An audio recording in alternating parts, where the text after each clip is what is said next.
2024 Toyota Tacoma is finally all new. It's all here. Finally, you have a giant dump of information. So let's get into it. So let's start with the looks. It's essentially a baby Tundra, and man, I love that Tundra. But I think I actually like this Tacoma more. It looks more appropriate to me. Let me know what you think in the comments below. Okay. Now, under the hood, we have all new engine options. Gone is a naturally aspirated V6, you know, the one with the 4-cylinder power and the 8-cylinder fuel economy. That one, gone. Standard is a 2.4 liter turbo 4-cylinder with 228 horsepower and 243 pound-feet of torque, only in the SR level trims. If you get above the SR level trims, you get the same engine but a higher output, 278 horsepower, 317 pound-feet of torque, which feels like quite a big difference. But yeah, we have an available iForce Max hybrid, kind of like how we have in the Tundra and the Sequoia. It's not the same exact engine though. Now that hybrid produces 326 horsepower and 465 pound-feet of torque, which comes from that same 2.4 liter engine and a 1.87 kilowatt hour battery. Now that torque figure is nearly double the current V6, so keep that in mind. Okay. I'm projecting that engine is going to cost around an extra $5,000 if the Tundra is any indication.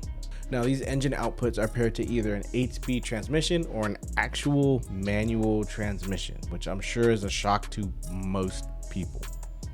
And with the manual, you get 270 horsepower and 310 pound-feet of torque. We have an all-new, never-before-seen trim, the Trail Hunter trim, which is quite possibly the best-looking truck I have ever seen, ever. My God, they just, woo, that thing's hot. It comes from the factory with integrated off-road gear from ARB, Old Man Emu, and Rigid. I mean, this thing is a proper overlander. I mean, we even get an air compressor just like we have in the Rivian. The also all-new TRD Pro trim gets this industry-first ISO dynamic performance seat, which honestly looks like it's got like a flux capacitor in it or something on the back. It has air valves to minimize vibrations and movements for the driver. This is more if you're going to do like Baja racing or driving. Keep in mind you lose the power tilting functionality with the seat if you do get that gigantic seat option. So there are tons of new options for differentials and transfer cases. So an automatic limited slip differential on the rear wheel drive models. 4-wheel drive models have a 2-speed transfer case with high and low and an auto LSD. We have a bunch of new drive modes and terrain select modes with crawl control. We have a new extra cab configuration which comes in a 2-door 6-foot bed. I guess I'm one of the few people who kind of hates the 2-door look of on trucks. A lot of people are going to sound off in the comments about that right now. I'm sure a lot of people are actually going to be happy they're bringing that back. I don't much care for it.